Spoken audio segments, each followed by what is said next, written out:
Oke, Bismillahirrahmanirrahim. Assalamualaikum warahmatullahi wabarakatuh. Selamat sore, Mumim Dadin dan teman-teman semua. Selamat datang di Hack or to Class Online.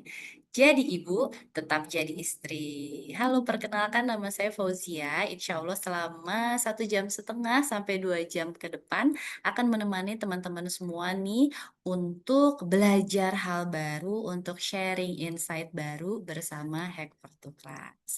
Lihat hari ini antusiasnya seneng banget ya karena Hack Ortukas kali ini, edisi kali ini spesial banget berkolaborasi dengan komunitas Bird Club Juli 2025 juga bersama jagabatin.id.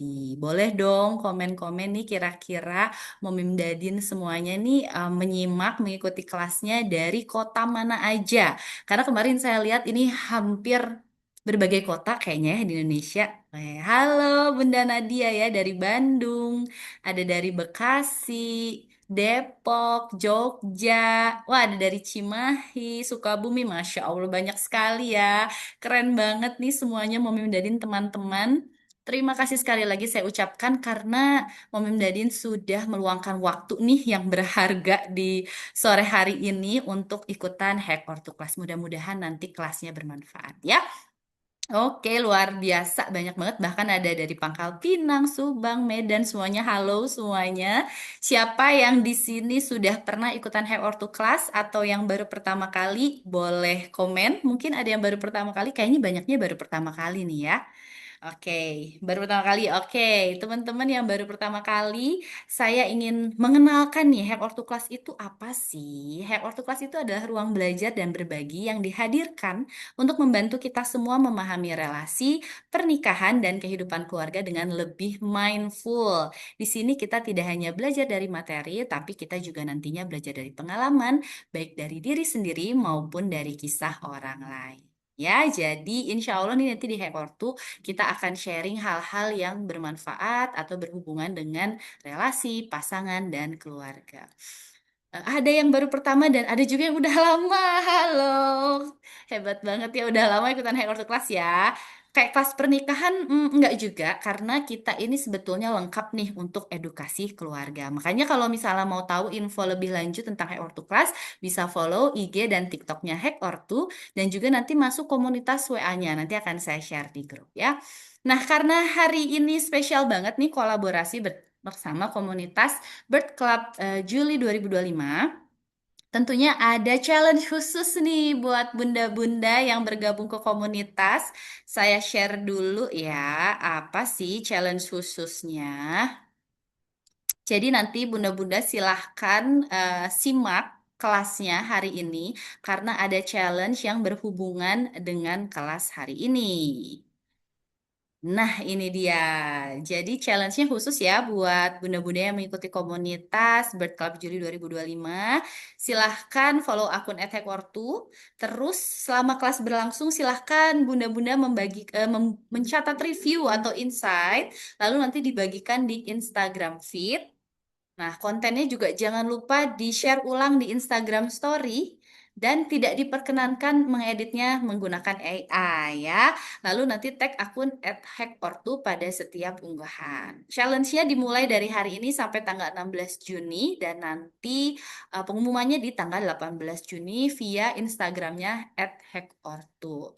Untuk hadiahnya nih ada 3 orang yang nantinya bisa mendapatkan hadiah dari Hackortu. Untuk hadiah utamanya adalah konsultasi gratis bersama psikolog kita hari ini ya. Jadi jangan lupa ikutan challenge khusus member Bird Cup Juli 2025. Gimana? Udah siap ikutan challenge-nya nih, bunda-bunda ya?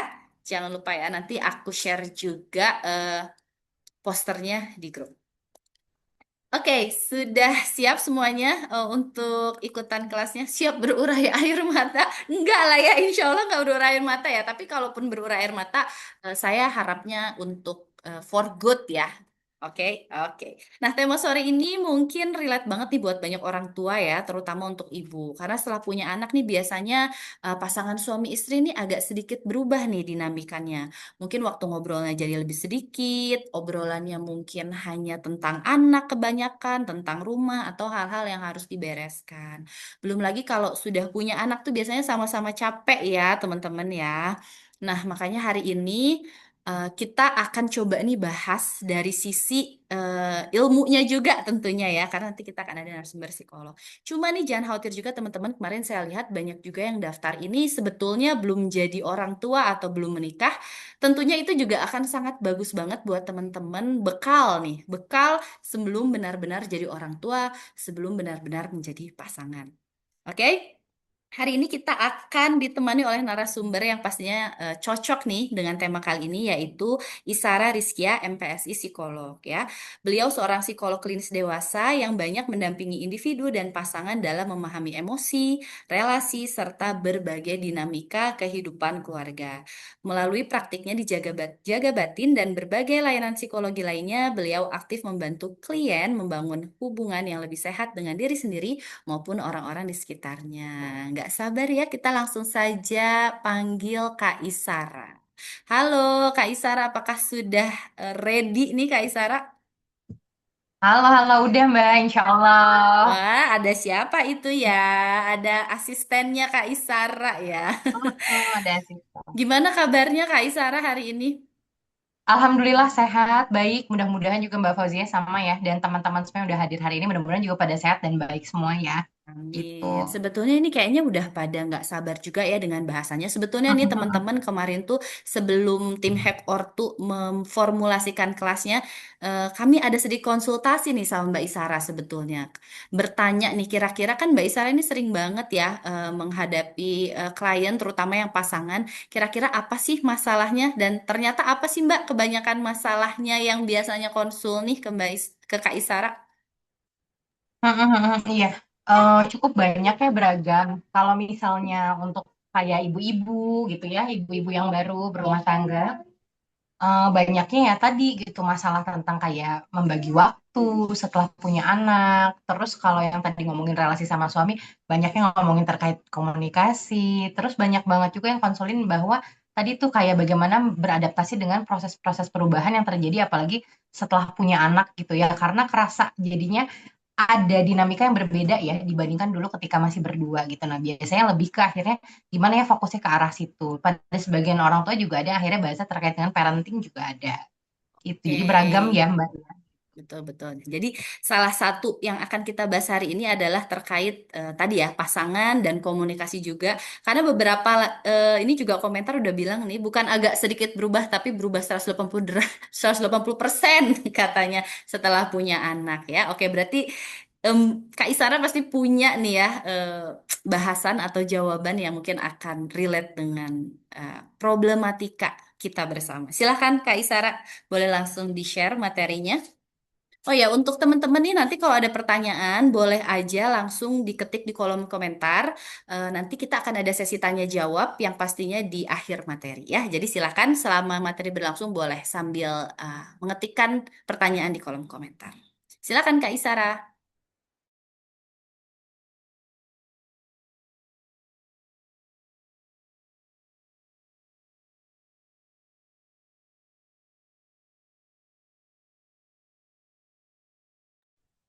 Oke, baik. Terima kasih banyak Mbak Fauzia yang sudah membantu membuka mungkin sesi kita sore hari ini. Selamat sore juga teman-teman, mungkin ibu-ibu yang sudah jadi orang tua. Tadi kalau dengar ada juga ya yang mungkin belum menikah ataupun memang belum punya anak tapi tetap ingin hadir di kelas ini. Mungkin kita tetap Banyak bisa malah Mbak nggak ada aja, tapi ada beberapa banyak banyak juga. ya. Iya. Iya, iya, iya, ya mudah-mudahan kesempatan kita ketemu sore hari ini bisa jadi momen kita untuk ya sharing bareng gitu ya, mungkin tukar pengalaman, tukar pikiran gitu ya, atau bahkan mungkin bisa jadi momen siapa tahu memang jadi momen rilis gitu ya, emosi-emosi yang mungkin dirasakan karena akan ada banyak mungkin situasi yang mirip nih yang dihadapi sama orang-orang ibu-ibu teman-teman yang hadir hari ini. Karena tadi di kolom chat juga aku lihatnya cukup ramai juga tuh kayak relate banget gitu ya. Jadi sepertinya sebagian besar kita ada di dalam kondisi yang sama gitu. Nah, seperti yang sudah disampaikan, jadi tema hari ini adalah kita akan ngebahas terkait dengan jadi ibu, tetap jadi istri, gitu ya. Jadi ketika kita jadi orang tua, mungkin tadi ada banyak hal yang berubah, termasuk juga bagaimana cara kita tetap terhubung dengan pasangan atau dengan suami kita. Nah, hari ini kita akan bareng-bareng ngobrolin tentang itu, gitu ya. Selama mungkin materi disampaikan, nanti kalau misalkan ada yang mau sharing, ada yang mau mungkin menanggapi di kolom chat silakan ya Mbak Fauzia ya gitu ya, feel free banget gitu sesuai dengan bahasan yang ada. Oke, nah mungkin sebelum mulai aku pengen ngajakin dulu kali ya kita semua kayak sama-sama ngebayangin gitu ya. Apa sih mungkin yang biasa kita obrolin sama pasangan kita gitu ya buat teman-teman yang udah nikah sebelum kita punya anak gitu. Karena mungkin ada perbedaan ya dengan apa yang akhirnya sering kita bicarakan nih setelah kita punya anak gitu. Nah, mungkin dulu sebelum kita punya anak gitu ya, kita mau pergi berdua kemana aja misalkan tiba-tiba spontan hayu go aja gitu ya gas gitu. Terus kita mungkin bisa ngobrolin tentang hal-hal yang emang ya udah antara aku dan kamu kita ngobrolin cerita apapun dengan sebebasnya gitu ya. Ngomongin mau makan apa, ngomongin aktivitas kita berdua misalkan weekend mau kemana gitu ya. Ada banyak hal yang kita obrolin dan pusatnya adalah kita dan pasangan gitu. Tapi ketika tadi kita sudah punya anak gitu ya, mungkin ya berbeda ya. Tadi bahasan-bahasannya akhirnya jadi bergeser gitu. Kita jadi banyaknya ngebahas tentang anak, gimana popok udah beli belum misalnya gitu ya, susu udah beli belum gitu, terus kayak aduh minggu depan ada jadwal vaksin nih imunisasi gitu ya, bisa antar atau enggak gitu ya, dan lain halnya yang memang biasanya jadinya berpusatnya tentu kepada anak ya gitu ya. Nah mungkin ada yang mengalami nggak sih gitu ya percakapan-percakapan seperti itu dan kerasa perubahannya gitu ya. Hmm. Nah pertanyaannya adalah kenapa ya jadinya sebetulnya hubungan kadang terasa lebih berat setelah kita punya anak, gitu ya. Nah, kalau kita ngomongin eh, momen kita punya anak gitu ya, tentu saja kan ini adalah momen transisi ya, menjadi orang tua. Jadi kalau kita ngomongin transition to parenthood adalah periode di mana kita ya adaptasi gitu ya. Kita dengan pasangan sama-sama beradaptasi dari peran yang tadinya ya sebagai suami istri aja, sebagai pasangan aja menjadi orang tua, sebagai ayah dan ibu. Nah, proses transisi ini kan bukan sekedar, oh iya kita sekarang jadi punya anak ya. Tidak sekedar itunya gitu. Tapi sebetulnya ada perubahan besar di balik itu yang berkaitannya atau ngomonginnya tentang apa sih? Tentang ya perubahan identitas diri kita gitu ya. Oh tadi aku jadi seorang istri, sekarang aku jadi seorang ibu. Seorang ibu itu apa sih sebetulnya gitu ya yang kita maknakan atau yang kita bayangkan gitu. Terus hubungan kita sama pasangan juga pasti ada perubahan besar tadi ya. Tadinya kita hanya suami istri, sekarang kita jadi orang tua nih, ada peran tambahan baru gitu ya. Rutinitas harian udah pasti juga berbeda ya gitu ya, akan berubah banyak sekali pastinya. Yang tadinya mungkin tadi pagi-pagi bangun biasanya sibuk cuman nyiapin sarapan untuk kita dan suami aja atau nyiapin bekal buat suami. Tapi ketika udah ada anak, bangun tidur ya kita coba mandiin ya kita nyoba nyusuin dulu untuk yang mungkin masih bayi gitu ya masih newborn gitu ya, atau kalau yang mungkin sudah mulai MPASI ya kita siapin makannya gitu ya, masih ada yang nyaring mungkin sih makanan anaknya gitu ya. Jadi ada banyak rutinitas yang juga tentunya bergeser ya dan berubah ya gitu, pembagian peran gitu, dan juga yang pasti adalah prioritas hidup gitu ya, akan ada prioritas yang berubah setelah kita menjadi orang tua. Nah, dengan adanya transisi itu sebetulnya ya tadi hubungan yang jalani juga sebetulnya tidak jadi sama gitu ya. Setelah memiliki anak, pasangan ini tidak hanya menambah anggota keluarga, tapi sebetulnya kita benar-benar memasuki fase kehidupan yang berbeda. Ada lebih banyak tuntutan, ada lebih banyak tanggung jawab, dan malah kadang jadinya berkebalikan dengan sumber dayanya. Sumber daya yang tersedianya kadang malah jadi lebih sedikit gitu ya, energi berkurang, waktu jadi berkurang, ada keterbatasan gitu ya. Nah, akibatnya apa? Akhirnya hubungan yang sebelumnya mengalir alami gitu aja, akhirnya kita butuh lebih effort untuk menjaga hubungan kita dengan pasangan gitu ya. Kita butuh usaha yang lebih sadar, lebih mindful untuk ya menjaga nih relasi kita dengan pasangan. Mungkin sebelumnya tadi ya udah seperti biasa aja gitu ya. Nah, berdasarkan penelitian gitu ya, banyak sekali sebetulnya pasangan mengalami penurunan kepuasan hubungan pada tahun-tahun awal setelah kelahiran anak. Nah, tapi sebetulnya penurunan kepuasan ini bukan berarti jadinya ada penurunan rasa cinta, rasa sayang gitu ya, enggak. Tapi tadi penurunan kepuasan ini adalah bentuk pergeseran tadi, perubahan bagaimana dinamika relasinya. Sehingga tadi bisa jadi ada kuantitas-kuantitas hubungan yang akhirnya jadi berkurang. Momen-momen ngobrol tuh jadi berkurang, susah banget nyari waktu untuk kita bisa ngobrol dari hati ke hati sama pasangan gitu ya. Secara kualitas juga kita nggak bisa deep talk seleluasa atau sering selama sebelum kita punya anak gitu ya. Nah, makanya ini yang akhirnya bikin jadi adanya penurunan kepuasan. Tapi balik lagi, penurunan kepuasan ini bukan berarti ada penurunan rasa cinta atau rasa kasih sayang antara suami dan istri gitu ya. Kabar baiknya adalah seperti itu. Jadi bukan hal yang sama ya Kak ya sebetulnya. Betul, iya. Jadi kadang kan mungkin kita berpikir ya, aduh penurunan kepuasan dan Jangan-jangan. jangan-jangan cintanya juga jadi berkurang nih gitu ya. Padahal enggak gitu. Balik lagi tadi, sebetulnya itu dua hal yang berbeda dan perlu kita cek dan kita upayakan ya gitu ya. Apa sih yang kita rasakan dengan pasangan? Lalu perubahan identitas ya tadi seperti yang udah di-mention gitu. Dulu sebelum menikah gitu ya, di yang kiri ini ya saya adalah ya diri saya. Saya adalah pasangan. Saya adalah istri dari suami saya gitu ya. Tapi ketika sudah jadi orang tua gitu ya, sebetulnya jadi kayak lebih banyak gitu. Identitasnya itu lebih lebih apa ya? Lebih banyak kita refleksikan mungkin gitu. Saya menjadi ibu. Terus mungkin kalau untuk suami gitu ya, saya menjadi ayah.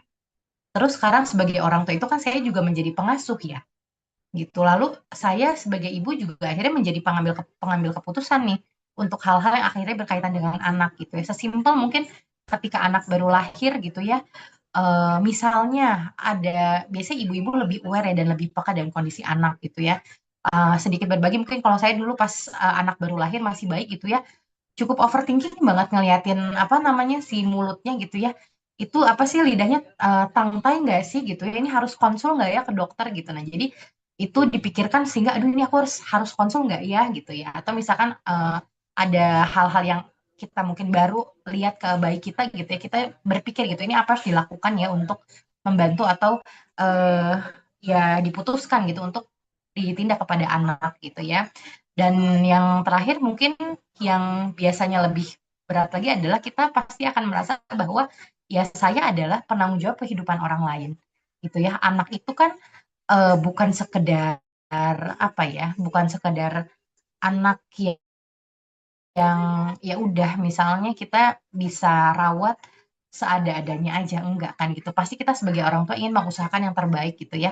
Ini adalah makhluk yang dititipkan Tuhan hadir ke kehidupan kita gitu ya. Yang dimana kehidupan dia juga akan bergantung bagaimana kita membersamai dan membesarkan dia gitu. Maka kita bertanggung jawab terhadap kehidupan anak ini gitu. Jadi identitas ini tadi jadi lebih dalam sebetulnya kita merefleksikan peran kita gitu ya. Dan seringkali sebetulnya mungkin nggak benar-benar kerasa perubahan identitasnya, tapi menguras energi secara psikologis gitu ya. Karena sebetulnya dalam pikiran kita, kita berusaha menjawab pertanyaan, sekarang nih aku tuh siapa ya? Aku tuh harus jadi orang tua yang kayak gimana ya? Gitu. Aku tuh nggak boleh jadi orang tua yang kayak gimana ya? Gitu. Jadi ada banyak sebetulnya pertanyaan-pertanyaan yang kita berusaha untuk jawab ketika kita menjadi orang tua. Dan itu kaitannya ya tadi identitas diri sebetulnya. Lalu ngomongin lagi tentang konsep stres ya gitu. Jadi tadi kalau pertanyaan kan sebetulnya kenapa ya seringkali hubungan jadi lebih berat ketika kita jadi orang tua. Konsep stres itu kan sebetulnya stres itu jadi muncul ketika kita mempersepsikan gitu ya tuntutan hidup yang kita punya itu lebih besar daripada sumber daya yang kita miliki. Dan seringkali ketika kita menjadi orang tua itu yang kita lihat gitu ya. Duh, tuntutanku bertambah nih. Aku punya tanggung jawab pengasuhan yang tadinya aku nggak punya, bagaimana cara aku harus menerapkan pengasuhan ini, bagaimana aku mencari ilmunya untuk bisa mengasuh anakku sebaik mungkin gitu ya. Terus yang kedua pekerjaan rumah tangga pasti bertambah. Selain bertambah mungkin tadi ya, jadinya kayak kita mencari waktu untuk bisa mengerjakannya mungkin beda gitu ya. Ibu-ibu dulu mungkin oh ya udahlah nyuci bisa misalnya ya pagi-pagi sebelum suami kerja apa bangun bisa ngerjain dulu. Sekarang mungkin jadi kayak perlu ngatur waktunya sedemikian rupa gitu ya. Jadi pekerjaan rumah tangga kemudian juga jadi tuntutan yang bertambah gitu ya. Kebutuhan finansial pasti gitu ya karena sudah ada anak dan kebutuhan-kebutuhan anak juga gitu ya. Kebutuhan mungkin yang fisik ataupun yang psikis gitu ya. Itu juga jadi tuntutan baru gitu. Nah, sedangkan tadi sumber dayanya bisa jadi kita persepsikan jadi berkurang gitu ya. Duh, waktu nih jadi lebih berkurang ya, terbatas ya. energi juga berkurang, apalagi mungkin nyuman gitu ya. Bulan-bulan awal perlu begadang dulu misalnya gitu ya pada sebagian besar gitu. Jadi energi berkurang, bahkan mungkin berapa bulan berjalan tetap gitu ya ada waktu tidur yang pastinya berkurang juga gitu. Kualitas tidurnya jadi menurun juga gitu ya. Perhatian kita jadi terbagi juga gitu ya. Perlu ke anak, perlu ke suami, apalagi mungkin ketika kita sudah punya anak lebih dari satu misalnya gitu ya. Perhatiannya juga akan beda lagi pasti terbaginya gitu. Nah, jadi muncul nih akhirnya kayak si rasa stres ini karena kita ngerasa tuntutannya besar, sumber dayaku lagi terbatas nih atau lagi berkurang nih pada akhirnya.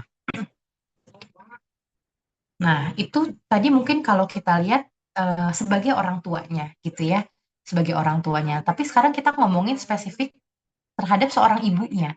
Apa yang sebetulnya terjadi sih sama seorang ibu gitu ya, ketika tadi kita punya anak gitu.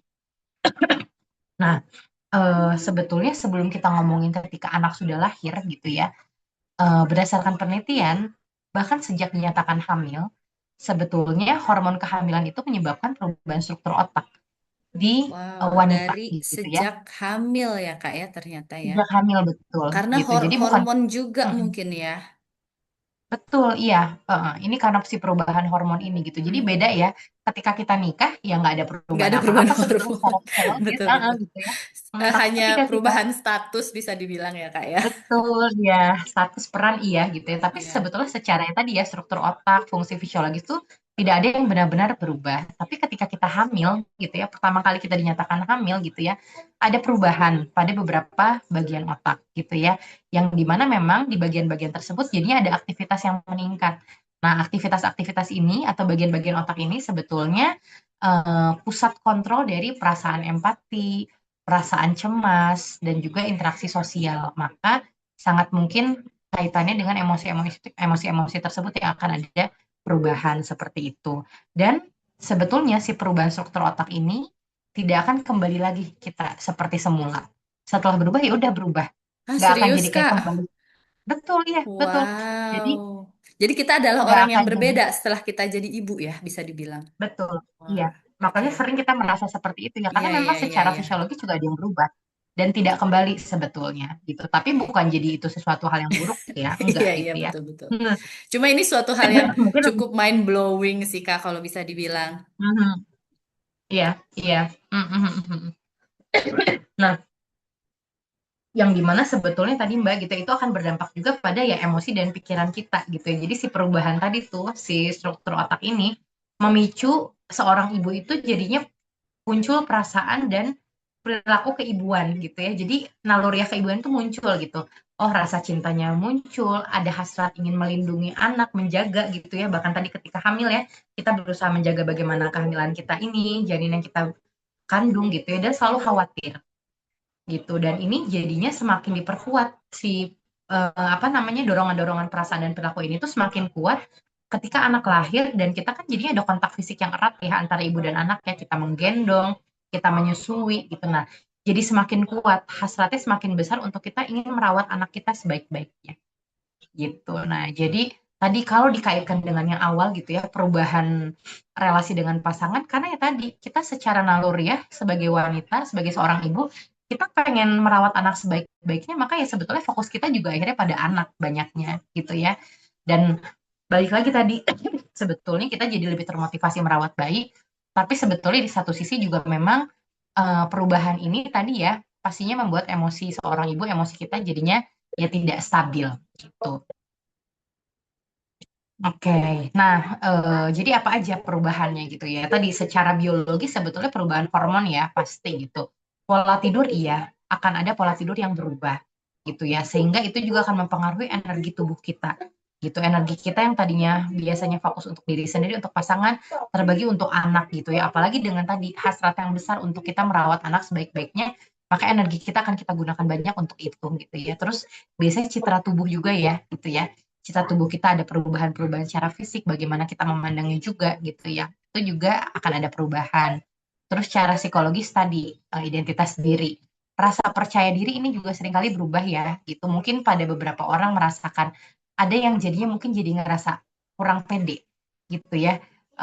Setelah melahirkan, entah tadi karena fisiknya, atau mungkin karena jadi ada keterbatasan aktivitas, misalnya gitu ya. Terus rasa cemas itu pasti biasanya lebih meningkat gitu ya. Ada nggak ibu-ibu yang ketika anaknya masih newborn gitu ya, cukup sering kayak ngecekin kayak anaknya masih Kayak banget, bernafas nggak sih? Sam.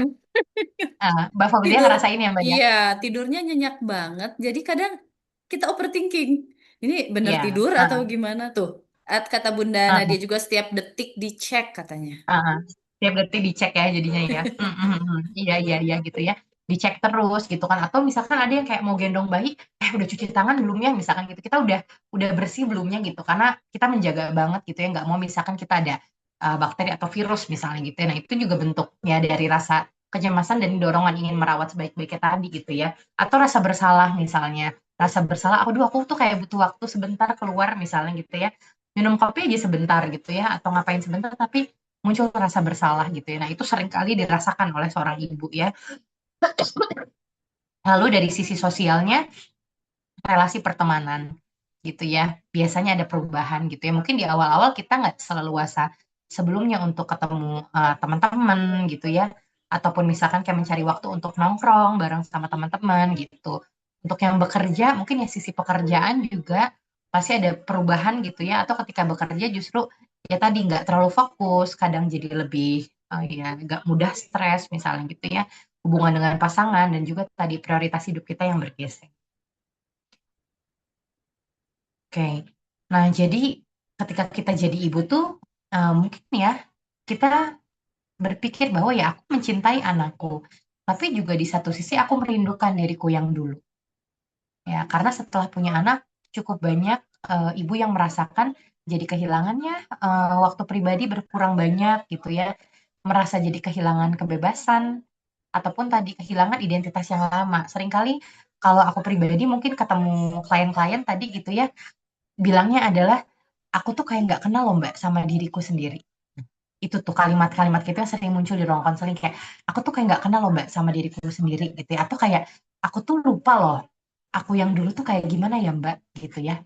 Nah, seperti bukan diri aku sendiri itu kata Mbak Nova gitu ya. Nah iya sering kali itu tuh diucapkan gitu ya oleh seorang ibu gitu. Nah tapi balik lagi sebetulnya hal itu bukan berarti istilahnya apa ya, ini adalah tanda yang buruk ya kita sebagai ibu gitu, enggak.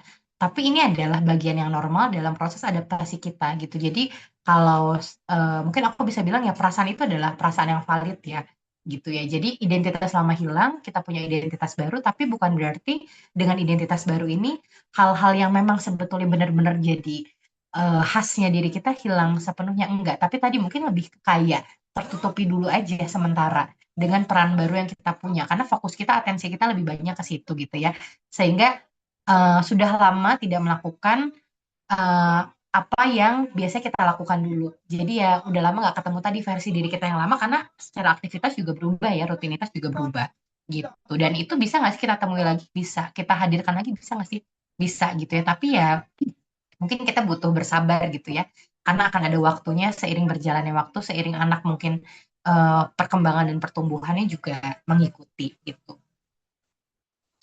Nah, itu tadi mungkin terkait dengan ibu gitu ya. Apa sih yang terjadi pada ibu gitu. Nah, yang selanjutnya adalah kenapa juga mungkin konflik jadi lebih sering ya sama pasangan gitu ya. Mungkin pada sebagian besar pasangan kerasa nih, konflik jadi lebih sering antara aku dengan suami gitu ya, dengan pasangan. Kenapa sih gitu ya? Nah, yang pertama adalah kita ngomongin konsep mental load ya.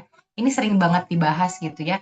Jadi beban beban yang ada untuk kita terus mengingat, merencanakan gitu ya, mengantisipasi dan mengatur berbagai kebutuhan di dalam keluarga. Jadi mental load ini bukan tentang kita ngerjain apa, misalkan, aduh pagi-pagi beres-beres masak, misalkan nyuci, mandiin anak, misalnya gitu nyiapin bekal suami, terus nanti misalkan nyapu, nyetrika gitu ya. Nah, bukan cuma soal mengerjakannya aja, tapi sebetulnya kita memikirkan kan, gitu ya. Mungkin nggak tahu kalau kalau aku pribadi malam nih sering ngelis gitu ya, nyatet dulu kayak, aduh besok tuh mulai dari apa ya bangun tidur gitu ya. Nah itu kan kita memikirkan ya, Apa yang oke harus ini kita mulai gitu ya? Saking ya banyaknya ya, Kak, ya. saking banyaknya bener, Saking saking banyaknya banyaknya. jadi kita kayak butuh catet ya kayak oke Betul. apa aja nih satu-satu gitu ya Sampai jangan mau sampai ada beli yang sabun terlewat. aja harus kita catat ya. Kalau enggak Nah kelewat itu nanti. banget betul iya iya beli sabun gitu ya atau misalnya kayak aduh odol anak habis gitu ya besok harus nyempetin beli dulu gitu ya nah itu kan kita memikirkan gitu ya, mental load gitu gitu. Nah, dalam banyak keluarga sebetulnya biasanya ibu ya yang seringkali jadi pihak yang lebih banyak memegang koordinasi dan ya perencanaan kebutuhan itu. Walaupun mental load ini bisa nggak sih terjadi pada ayah? Bisa juga gitu ya. Bisa juga gitu. Mungkin kalau bapak-bapak biasanya lebih kayak bayaran misalnya gitu. Aduh, ini harus bayaran ini misalnya gitu ya. Atau beberapa hal lainnya. Cuman memang dalam banyak keluarga tadi biasanya kalau ngomongin kebutuhan rumah tangga maupun anak yang teknikal atau tadi yang misalkan pipi rintil kalau bahasa Sunda mah biasanya ibu ya gitu. Nah, akibatnya apa? Akibatnya jadi mungkin yang orang tua atau kita ataupun pasangan gitu ya jadi lebih rentan sebetulnya mudah lebih ngerasa kewalahan gitu ya susah benar-benar istirahat secara mental ya karena tadi kayak mikirin terus apa ya besok apa yang belum ya apa yang kelewat ya gitu ya atau mungkin tadi anak-anaknya udah sekolah gitu ya biasanya lebih banyak lagi urusannya gitu ya kayak oh harus nyiapin seragam misalnya atau misalnya harus ada kegiatan apa ada pertemuan orang tua misalnya gitu kan jadi ada banyak terus yang dipikirkan gitu. Jadi kayak pikiran tuh on terus gitu. Akhirnya susah susah ngerasa ini kok pikiranku istirahat tuh jarang gitu ya.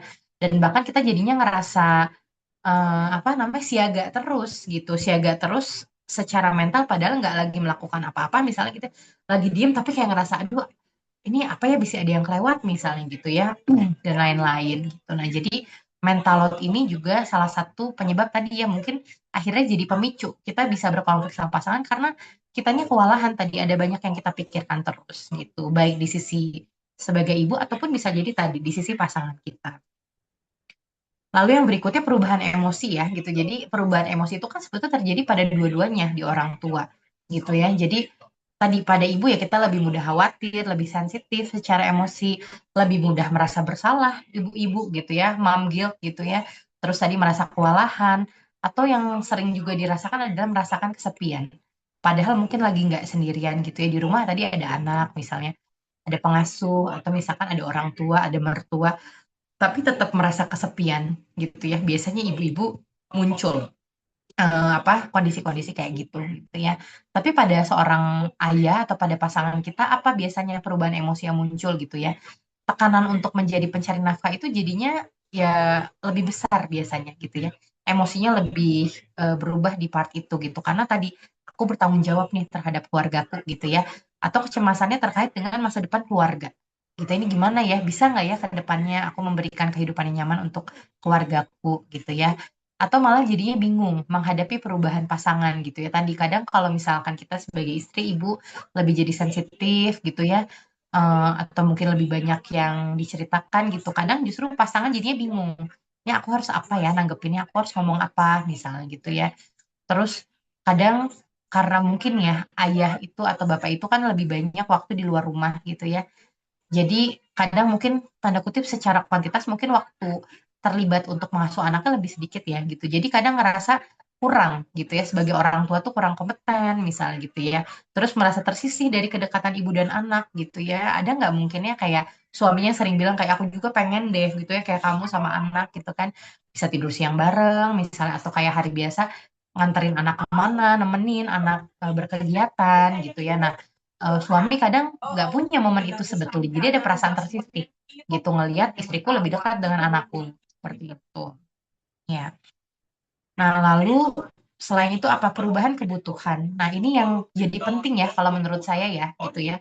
Jadi penting perubahan kebutuhan ini karena ketika nggak terpenuhi, ya tadi konflik tuh jadi biasanya muncul.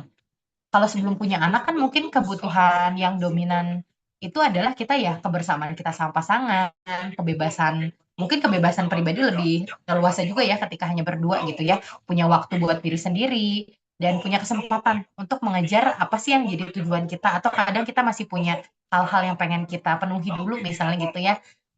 Punya keleluasan itu gitu. Nah, tapi setelah punya anak kan kebutuhannya mungkin munculnya jadinya berbeda gitu ya berbeda dibandingkan ketika kita belum punya anak.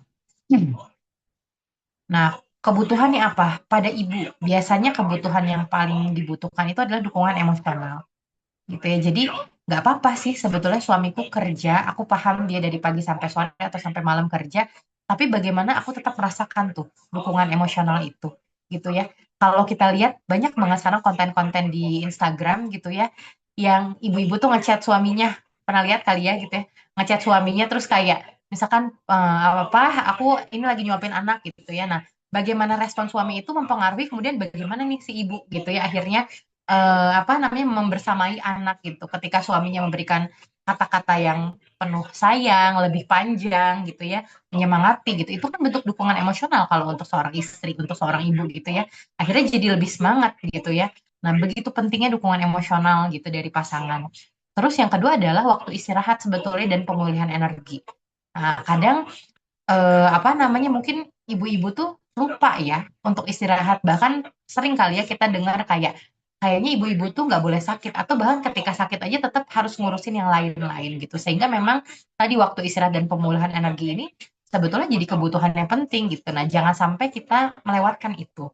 Itu. Terus bantuan praktis dalam pengasuhan gitu ya. Itu juga kebutuhan ibu-ibu, apalagi ketika sudah punya anak gitu. Jadi kalau misalkan kita butuh bantuan untuk mungkin ya kalau newborn habis kita menyusui anak, kita butuh untuk ada yang bantu sendawain dulu misalnya gitu. Jadi kita tuh bisa agak nafas dulu sebentar misalnya gitu. Nah, itu kan bantuan praktis ya, sesederhana itu gitu. Jadi hal-hal itu terlihat kecil tapi sebetulnya meaningful kalau untuk seorang ibu atau untuk seorang istri gitu ya.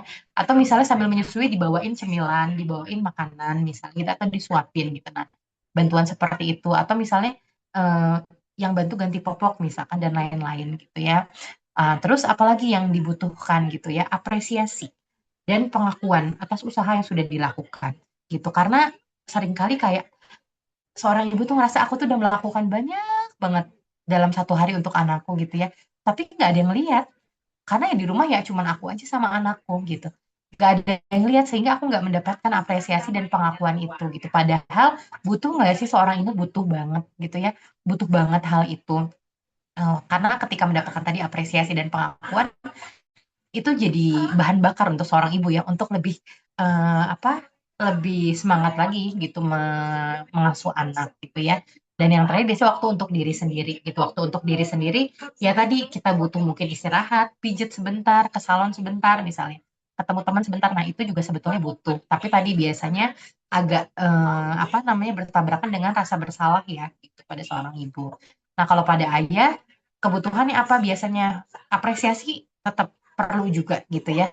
Sudah sudah bekerja gitu ya keras dari pagi sampai malam gitu ya untuk keluarga. Terus kepercayaan sebagai orang tua. Jangan sampai karena mungkin tadi ya waktu untuk mengurus lebih sedikit gitu ya. Jadinya kita menunjukkan kita nggak percaya dengan apa yang dilakukan suami kita gitu. Tetap berikan kepercayaan itu gitu. Lalu kasih ruang untuk beradaptasi dengan peran baru karena sebetulnya seorang ayah juga biasanya melalui proses itu gitu ya. Kebingungan sebagai ayah gitu ya harus nanya sama siapa dan lain-lain. Lalu kebutuhan untuk tetap merasa dibutuhkan dan dihargai oleh pasangan gitu ya. Dan kesempatan untuk tetap terhubung dengan pasangan. Jadi itu juga yang dibutuhkan oleh pasangan kita ya atau ayah. Ya, nah terus ngomongin lagi perubahan peran gitu ya tadi. Jadi bahkan sebelum kita jadi pasangan sama pasangan kita sama suami atau istri kita gitu ya, kita kan individu dulu sebagai individu gitu ya. Jadi tadinya saya cuman saya, lalu saya berubah jadi suami atau jadi istri, lalu ketika sudah punya anak, saya sebagai ayah atau ibu gitu ya. Nah, yang jadi tantangan dari perubahan peran ini adalah ketika peran sebagai ayah dan ibu semakin besar gitu ya tadi ya kita benar-benar fokus ke anak gitu ya mengerahkan semua untuk anak gitu. Nah, peran sebagai pasangan itu seringkali jadinya mulai mengecil tanpa disadari atau mulai berkurang gitu. Nah, makanya tadi kita perlu untuk tetap terjaga ya terkoneksi dengan pasangan kita karena biasanya kalau misalkan ada konflik antara kita dengan pasangan gitu ya bisa jadi yang terlihat itu bukan yang sebetulnya, bukan akar permasalahannya gitu ya. Jadi yang terlihat itu mungkin oh ada debat misalkan soal pengasuhan, ada konflik soal pekerjaan rumahnya misalnya gitu ya. Terus mempermasalahkan hal-hal yang kecil misalkan dalam keseharian atau misalnya salah satu jadi lebih mudah tersinggung atau saling menyalahkan gitu ya. Nah, biasanya tuh yang muncul itu masalah-masalah atau konfliknya tuh yang terlihat seperti itu. Tapi sebetulnya mungkin aja di balik itu yang terjadi itu adalah ada kelelahan tadi ya, yang menumpuk karena nggak punya waktu istirahat, ada kebutuhan akan dukungan dari pasangan yang belum terpenuhi secara optimal, terus misalnya ada kerinduan akan perhatian dari pasangan atau momen apa namanya momen bersama pasangan gitu ya, atau ada ketakutan nggak bisa menjadi orang tua yang baik, atau bahkan ada kebutuhan untuk merasa dihargai yang juga jadinya masih butuh untuk eh, dioptimalkan lagi gitu ya. Jadi mari kita lihat ketika ada konflik dengan pasangan gitu ya, apakah memang tadi ngomong tentang soal pekerjaan rumahnya, soal suami nggak taruh handuk di tempat seharusnya gitu ya, atau soal apa, atau ternyata karena selama ini harus terus diingetin, aku tuh capek sebetulnya gitu. Aku berharapnya suami tuh lebih peka, ada kelelahan yang menumpuk gitu yang mungkin belum terkomunikasikan gitu ya. Atau ternyata ketika kita minta tolong biasanya bentar bentar bentar gitu ya. Pada akhirnya kita sendiri lagi yang mengerjakan misalnya gitu. Jadi ternyata bukan soal hal-hal kecilnya, mungkin kata suami, kan aku cuma bilang sebentar, kenapa nggak mau nunggu 5 menit 10 menit misalnya gitu ya. Ternyata bukan itunya, tapi kebutuhan akan dukungan, aku jadi ngerasa nggak didukung kalau kamu bilang sebentar-sebentar, dan itu tuh pola yang berulang misalnya gitu. Jadi mari kita kenali juga gitu ya, ketika ada konflik, betulkah ini hal yang terlihat atau sebetulnya tadi ada sesuatu hal yang tersembunyi yang ada di balik itu gitu. Oke. Nah, lalu disconnection ya. Gitu. Kadang konflik ini muncul karena disconnection. Ada rasa keterhubungan secara emosional yang berkurang. Tapi balik lagi, ini bukan berarti pasangan jadinya udah nggak cinta ya. Tapi ini tuh lebih ke pasangan tidak lagi merasa dekat satu sama lain. Apa misalnya contohnya, yang diobrolin hanya soal urusan rumah tangga aja. Terus kita nggak benar-benar tahu kondisi emosi pasangan kayak gimana. Jarang bercanda, jarang mungkin ada sentuhan gitu ya. Dan jadinya ngerasa ya udah ini mah kita kayak rekan kerja aja daripada sama pasangan, karena yang diomongin adalah tugas-tugas rumah tangga aja atau tugas-tugas soal keperluan anak aja. Nah, bisa jadi itu adalah tanda disconnection. Kita ngerasa nggak lagi deket nih sama pasangan kita gitu ya. Ini juga sangat mungkin memicu konflik itu. Ah, lalu kalau pernah dengar konsep turning towards versus versus turning away ya gitu ya. Jadi kadang kita lupa untuk merespon usaha kecil pasangan untuk tetap terkoneksi tadi, gitu ya. Jadi misalnya pasangan ngomong atau kita ngomong gitu ya, duh hari ini capek banget ngurusin anak-anak misalnya gitu ya. Nah, kalau kita berusaha turning toward gitu ya, berusaha merespon apapun yang ada dari pasangan kita gitu ya, dalam rangka untuk bisa tetap terkoneksi lagi tadi, maka respon kita kan akan tetap menanggapi, akan berikan perhatian, empati gitu ya. Capek kenapa? Mau cerita nggak? Misalnya gitu. Nah, tapi akan berbeda dengan turning away, kita malah mengabaikan atau melewatkan si momen koneksi ini. Pas pasangan bilang, aduh hari ini aku capek banget, aku juga capek di kantor. Misalnya gitu ya. Nah, jeng, itu adalah turning away. Kita jadi sebetulnya mengabaikan dan melewatkan. Padahal itulah momen untuk bisa terkoneksi kembali dengan pasangan. Gitu ya. Dan sebetulnya hubungan yang sehat itu dibangunnya dari ribuan momen kecil terjadinya tadi, turning toward itu. Bukan dari momen romantis besar yang sesekali terjadi. Gitu ya. Jadi tadi momen-momen kecil itu yang terus-terusan terjadi itu yang akan membuat hubungan jadi lebih dekat dan lebih sehat. Nah, dan kadang itu yang luput sebetulnya.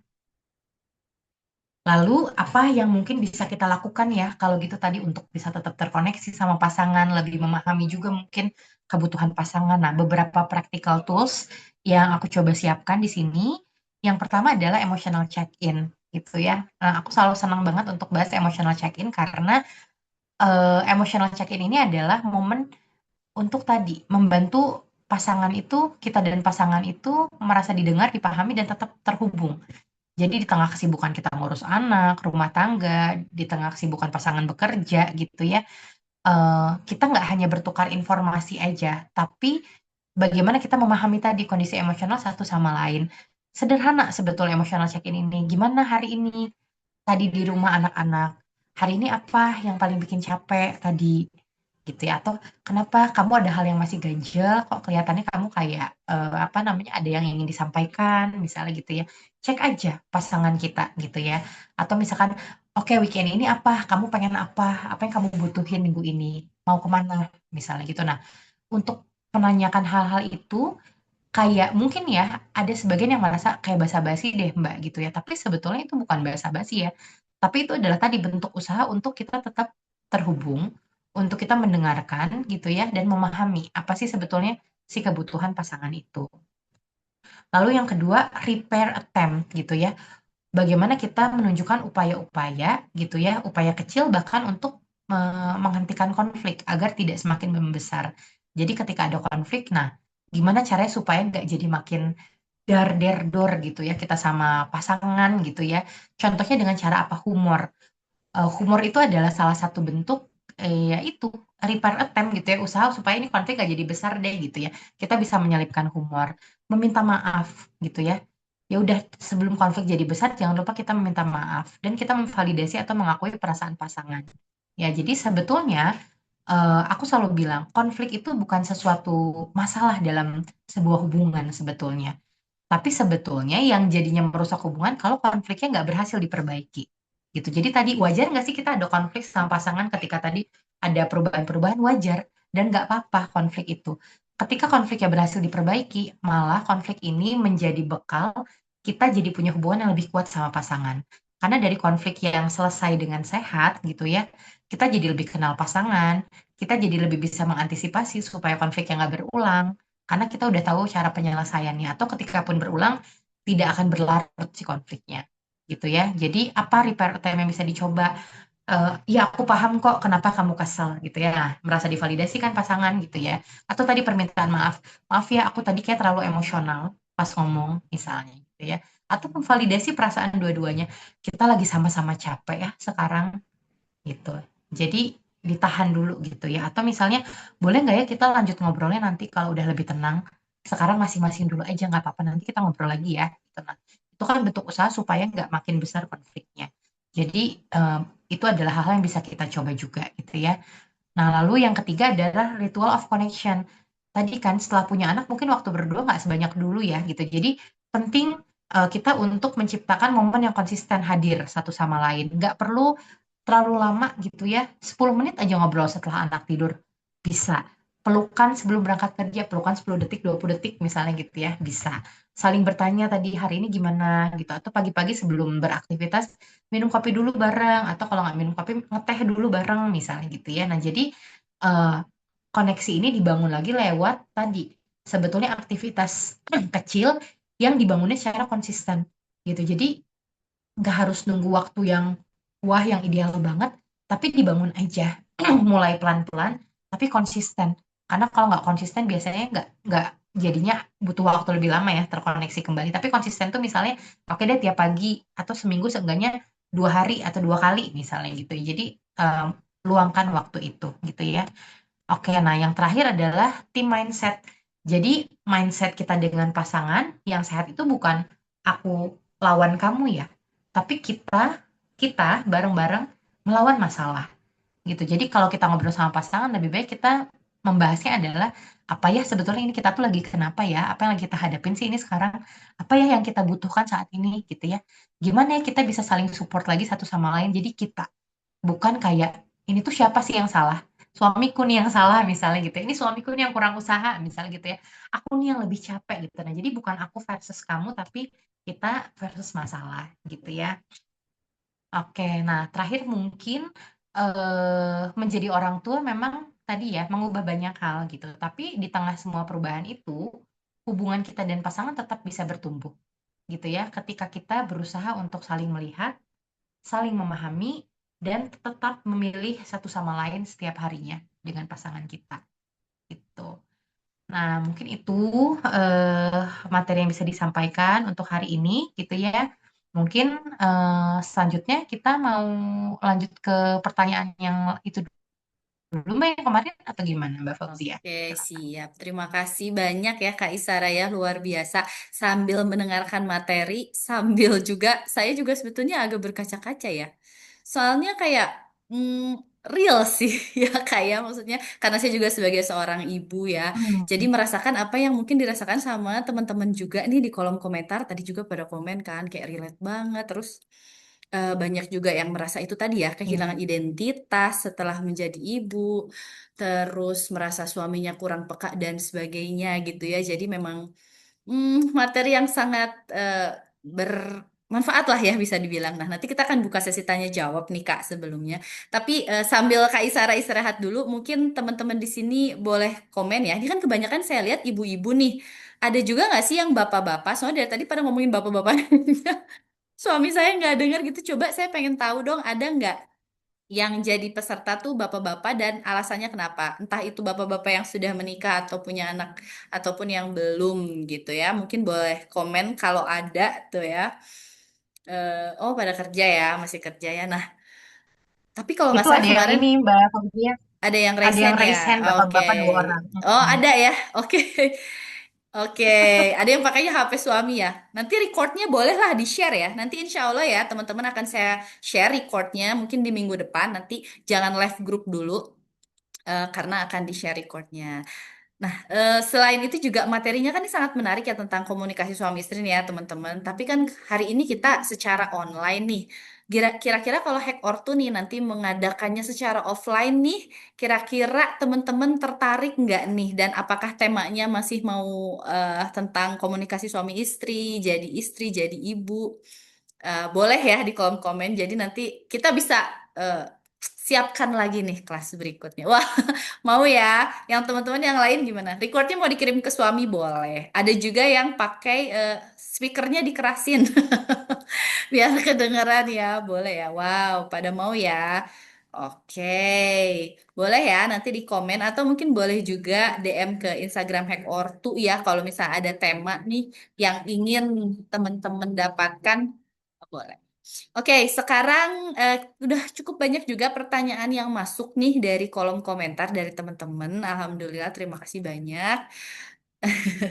Ini, ini suami saya di sebelah. Bismillah ya ibu-ibu. Iya, insya Allah aman. Insya Allah langsung mengerti ya. Kan tadi kata Kak Isara juga masalahnya bukan aku versus kamu ya, tapi kita versus masalah ya. Jadi harus bersama-sama menyelesaikan masalah. Oke, teman-teman, kita akan bahas dulu nih pertanyaan yang sudah masuk lewat Google Form kemarin.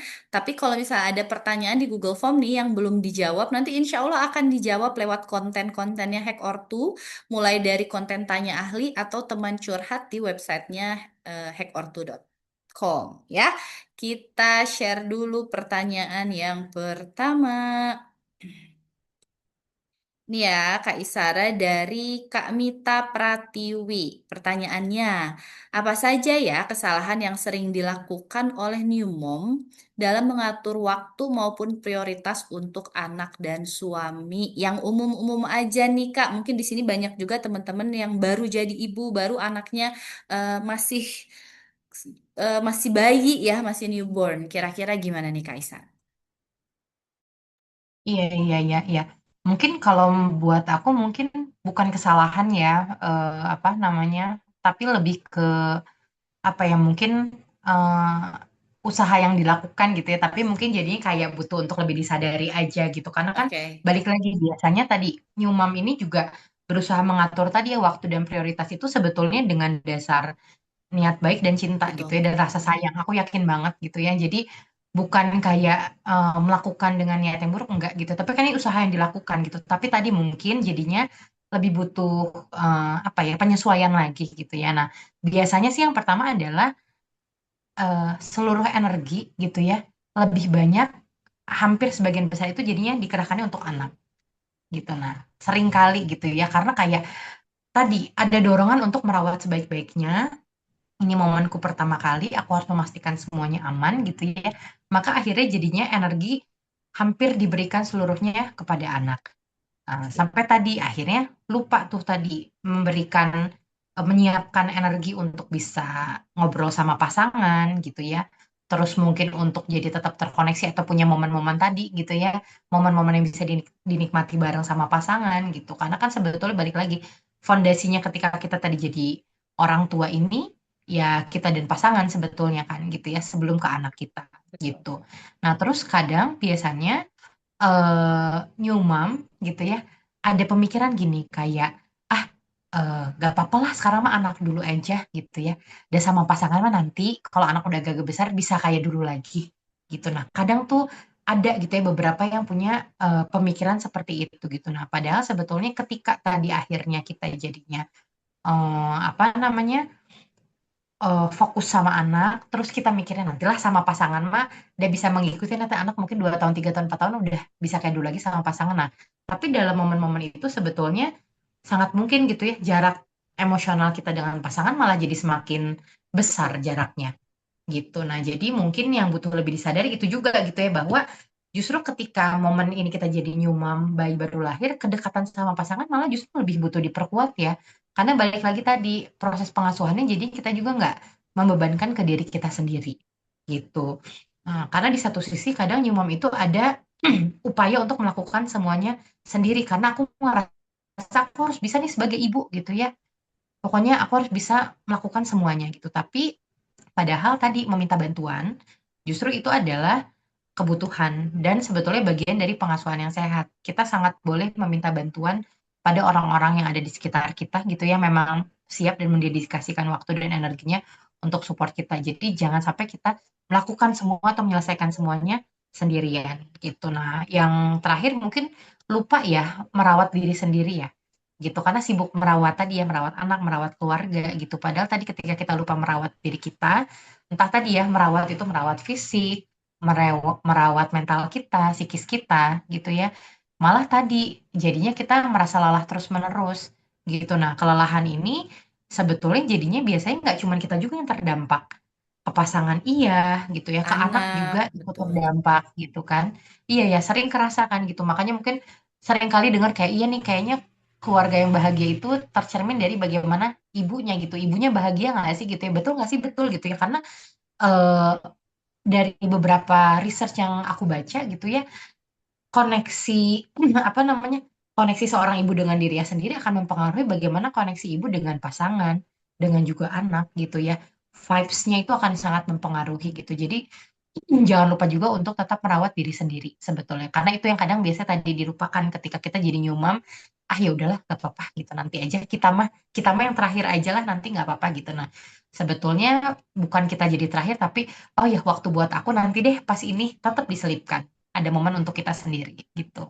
Mungkin itu Oke. kayaknya Mbak Fauzia. Mm-mm. Oke, jadi sebetulnya bukan kesalahan karena memang pastinya seorang ibu tuh pasti ingin memberikan yang terbaik itu ya Kak ya. Dan kebanyakan ibu-ibu Iya. kan pengennya perfect gitu ya. Jadi akhirnya seperti itu. Tapi ternyata memang yang terpenting adalah kesehatan kita juga, prioritas diri kita juga. Karena kitalah yang akan nantinya mengasuh, bisa dibilang gitu ya Kak ya.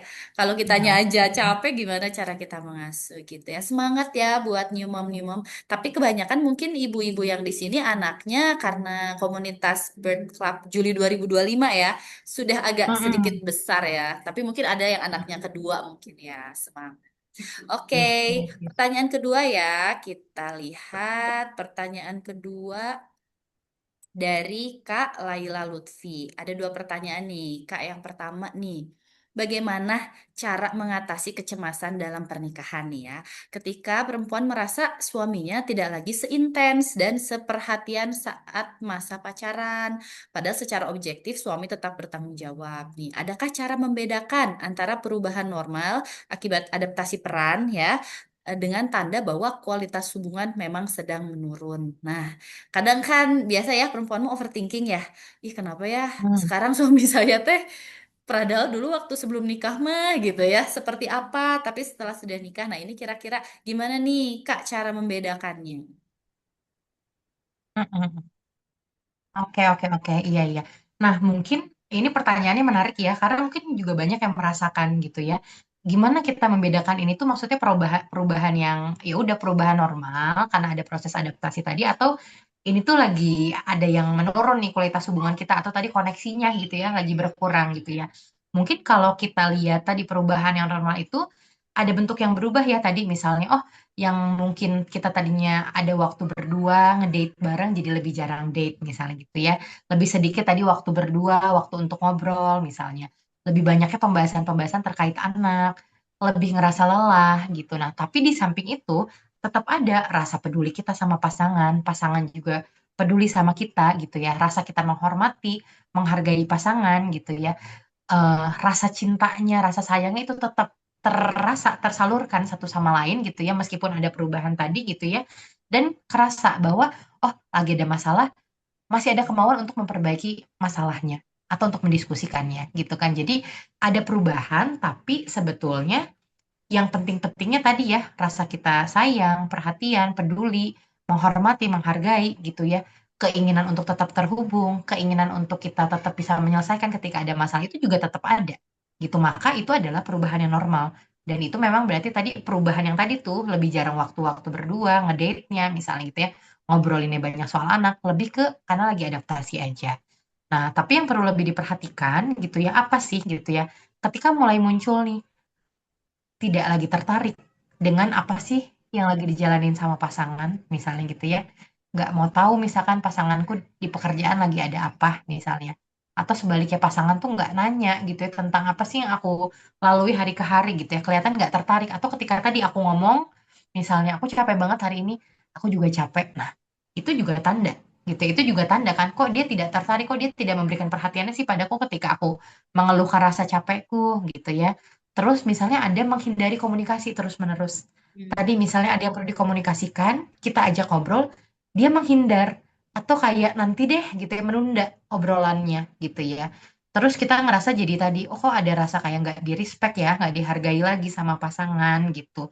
Kok dia ini tahu ini kita lagi ada masalah nih kemarin tapi kok nggak mau diobrolin ya, nggak ada usahanya ya, kelihatan nggak mau gitu ya. Terus ada perasaan kayak walaupun aku tinggal bareng pasangan aku merasa aku sendirian gitu. Nah, itu bisa jadi tanda tadi kualitas hubungan yang mungkin lebih butuh diperhatikan lagi gitu. Jadi lebih ke tadi fondasi emosional yang sebetulnya ya jadinya gitu ya. Tapi kalau yang normal justru tadi ada perubahan tapi tetap kok bentuk apa namanya tadi respect emosionalnya, emotional supportnya, kasih sayang itu tetap ada dan terjaga. Mungkin dari situ kita bisa membedakannya. Oke, jadi memang yang namanya transisi itu pasti perubahan itu pasti ada ya Kak ya, tapi tetap Betul. fondasinya itu tetap masih ada gitu ya. Oke, untuk Ya. pertanyaan yang kedua juga cukup menarik nih. Karena tadi kita untuk menjaga ya koneksi sama suami, apa saja sih batasan bentuk romantisme nih suami istri yang sehat untuk diperlihatkan di depan anak dari sudut pandang psikologi yang dapat memberikan rasa aman bagi anak dan mana yang justru berpotensi menimbulkan kebingungan atau ketidaknyamanan untuk anak nih. Kalau menurut Kak Isara seperti apa nih kira-kira? Mhm, mhm, mhm. Iya, iya, iya, iya, iya. Nah, betul ya, karena sebetulnya ketika tadi kita menunjukkan hubungan yang hangat dengan pasangan di depan anak itu kan itu sebetulnya akan bermanfaat untuk anak-anak merasa aman secara emosional gitu ya. Anak akan menjadi lebih percaya diri sebetulnya menghadapi lingkungan gitu ya. Nah, tapi batasannya tadi gitu ya. Batasannya yang mana ya gitu ya. Yang kira-kira ini mungkin ya itu yang dibutuhkan dan itu yang mungkin perlu kita tunjukkan mana yang sebetulnya kita harus jaga di depan anak gitu ya. Oke. Yang sederhana apa sih? Saling tersenyum satu sama lain, berpelukan dengan wajar sama pasangan boleh, anak boleh lihat gitu ya. Kita saling mengapresiasi atau saling memuji. Ih, ayah hari ini cakep ya kak, misalnya gitu ya. Atau ih mama cantik banget ya, boleh gitu ya. Aduh masakan mama enak, saling memuji. Boleh, kita perlu tunjukkan itu depan anak gitu ya. Bergandengan tangan boleh nggak? Boleh banget gitu ya. Bergandengan tangan seperti biasa aja, bentuk menjaga, bentuk kita menyayangi itu boleh gitu ya, mengatakan terima kasih ataupun menunjukkan perhatian kepada pasangan dalam bentuk yang lain gitu ya. Itu juga boleh gitu. Nah, karena itu akan ngebantu anak belajar, oh kayak gini ya hubungan yang penuh kasih sayang itu, yang hangat itu tuh kayak gini ya gitu. Anak punya gambaran dan dia juga bisa mencontoh itu gitu ya. Nah, tapi yang perlu dihindari itu yang kayak gimana sih? Sebetulnya justru bentuk-bentuk kemesraan yang mungkin jadinya bisa jadi terlalu intim ya secara seksual ya gitu ya. Itu kita hindari gitu ya. Misalnya apa namanya tadi kan kalau berpelukan oke lah gitu. Tapi misalnya punten misalkan kayak ada misalkan kita kissing atau yang terlalu gimana ya sebaiknya sih jangan ya depan anak gitu ya yang terlalu intim banget atau menunjukkan kayak dorongan seksualnya gitu. Terus mungkin kalau selain itu sebetulnya pada kondisi-kondisi yang jadinya kita berkonflik yang nggak boleh ditunjukkan pastinya Oke, gitu ya. oke. Oh misalkan anak ngelihat kita ada konflik yang intens sama pasangan atau ketika konflik kita minta anak yang jadi penengahnya. Ah, Kak kasih tahu. Nah, itu kadang betul kita betul lupa betul. ya gitu kayak Kak kasih tahu tuh gak apa-apa. Nah mama gini gini gini gini. Pak kata mama gini nanti balik lagi kayak gitu. Nah sebaiknya itu dihindari gitu karena akan bikin anak jadinya merasa nggak aman dan kebingungan gitu ya. Aku ini perannya apa kok aku ditaruh di tengah-tengah dalam situasi nggak nyaman ini misalnya gitu ya. Atau jadinya menjadikan anak tempat curhat tentang tadi misalkan kalau ada masalah gitu ya. Nah itu juga sebaiknya dihindari ya gitu ya. Jadi kalau tadi mungkin secara hubungan apa ya, kedekatannya, kemesraan yang terlalu intim yang dihindari. Selain itu yang harus dihindari adalah tadi momen-momen ketika ada konflik sebetulnya gitu.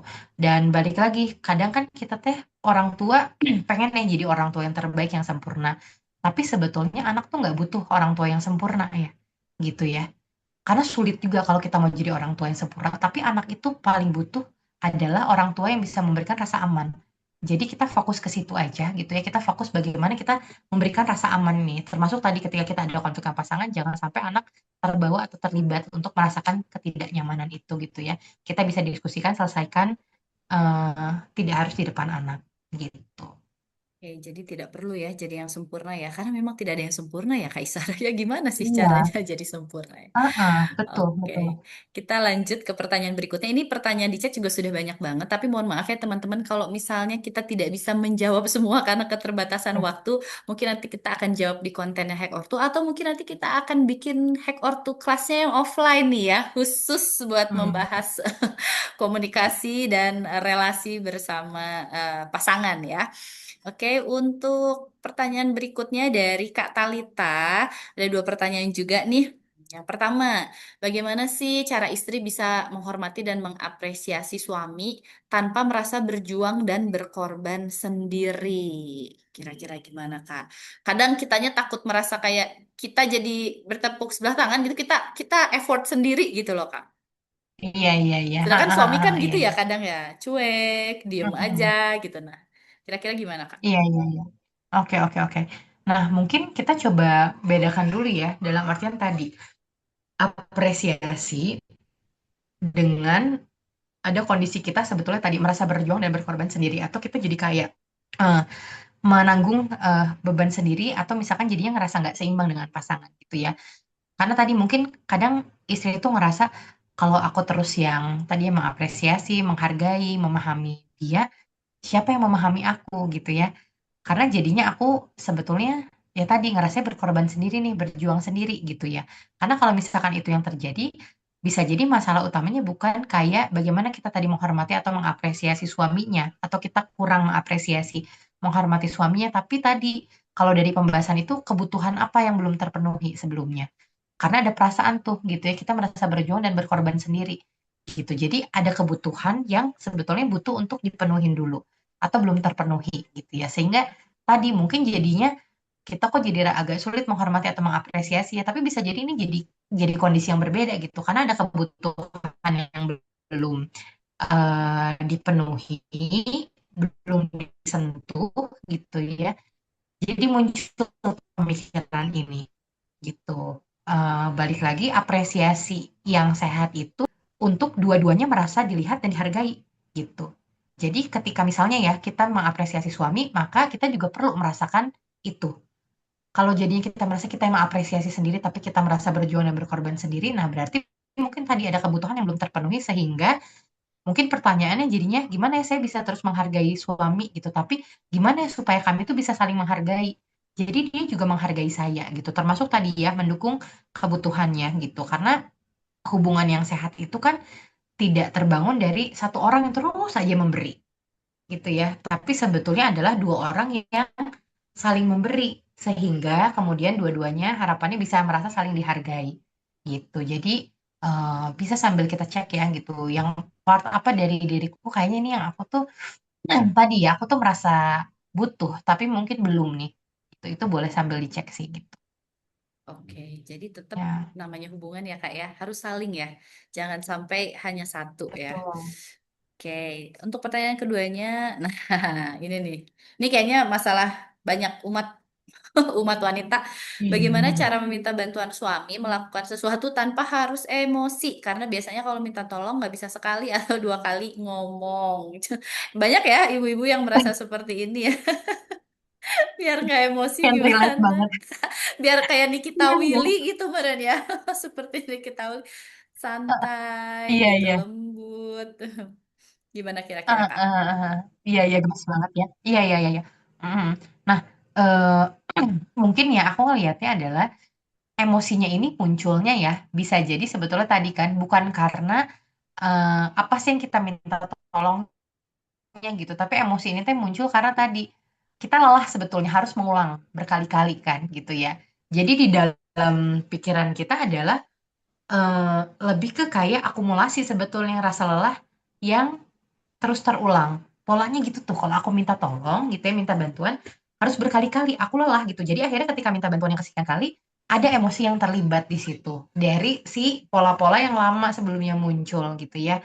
Apa yang bisa kita coba gitu ya? Mungkin kita bisa coba permintaan yang lebih spesifik ya gitu ya. Lebih spesifik, jadi ketika kita minta bantuan, boleh nggak malam ini kamu yang mandiin anak misalnya gitu ya. Nah jadi biar lebih spesifik dan mungkin tadi gitu ya suami atau pasangan gitu ya akan lebih bisa menjawab dengan clear juga jadinya gitu ya. Oke iya, oke ya udah gitu. Jadi kita nggak harus terus-terusan ngomong gitu ya. Dan ketika kita butuh sesuatu itu apa namanya? Ketika kita tadi butuh sesuatu, butuh bantuan dia, tapi kemudian tadi kan ada pengulangan-pengulangan yang bikin kita emosi gitu ya. Ini kan harus dikasih tahu ke dia bahwa bentuk pengulangan itu tuh bikin aku kesel sebetulnya. Aku nggak nyaman dan nggak mau itu terulang. Harus disampaikan nggak? Harus. Harus banget dikomunikasikan dengan pasangan, tapi disampaikannya dalam kondisi yang netral. Jangan ketika kitanya udah marah gitu ya.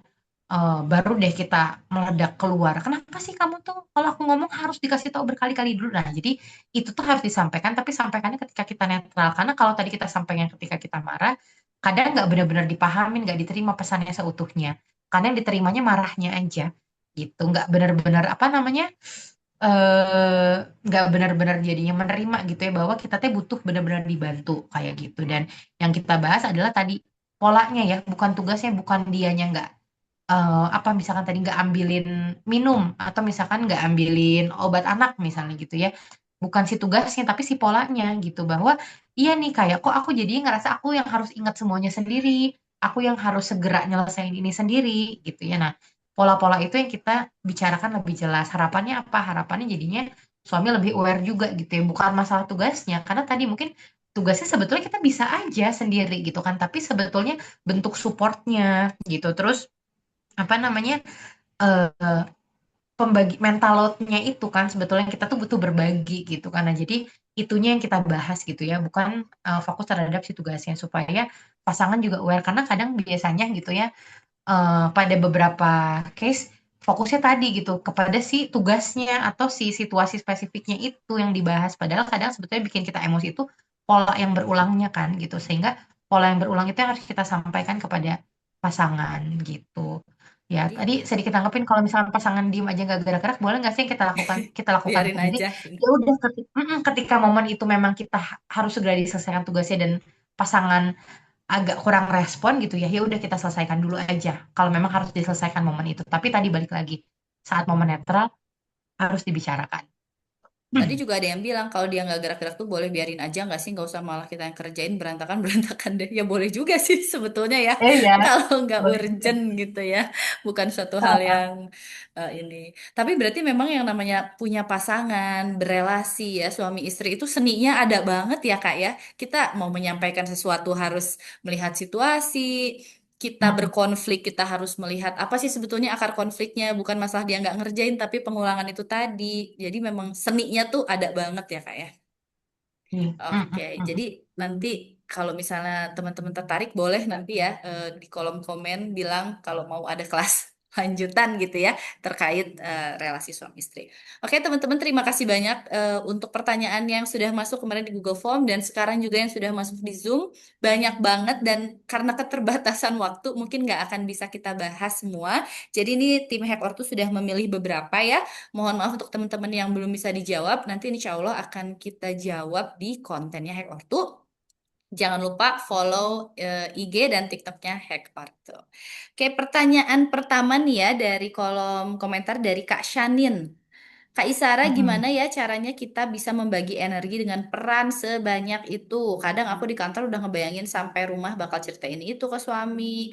Tapi saking banyaknya pikiran kerjaan dan anak sampai lupa pengen sharing ke suami dan ujung-ujungnya bakal ngebahas urusan rumah dan anak lagi. Bukan ngebahas cerita kita masing-masing.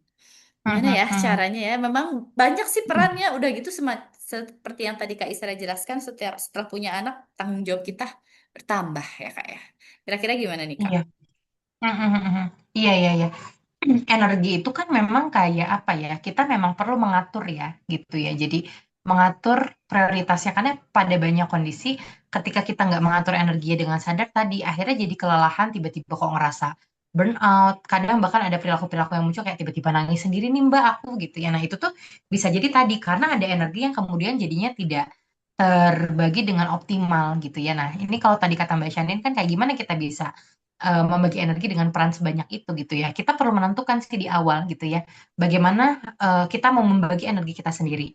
Kita mengenali energi kita mau membaginya seperti apa gitu. Nah, biasanya pada ibu yang bekerja gitu ya, aku selalu ngajakin untuk berusaha tadi ya. Jadi bukan kayak energinya, oke deh aku akan lebih banyak di dalam peran ibu, peran pekerja mah sebagian aja karena nggak bisa mungkin ketika momen kerja kita tetap harus optimal juga karena berarti shifting energinya itu ketika aku lagi di kantor lagi di dalam waktu kerja gitu ya maka energinya mungkin akan lebih banyak aku alokasikan untuk pekerjaan tadi gitu ya terus nanti ketika pulang ke rumah gitu ya aku shifting tuh tadi shifting modeku dari pekerja menjadi seorang ibu gitu ya aku akan selalu sarankan ada ritual transisinya jadi Hmm. sebelum pulang ke rumah, apa yang bisa dilakukan sama sama kita sendiri gitu ya, untuk kita kayak mentransisikan diri bahwa oke udah beres ya di kantor, sekarang aku akan pindah kembali ke rumah dan fokus lagi sebagai istri dan ibu gitu ya.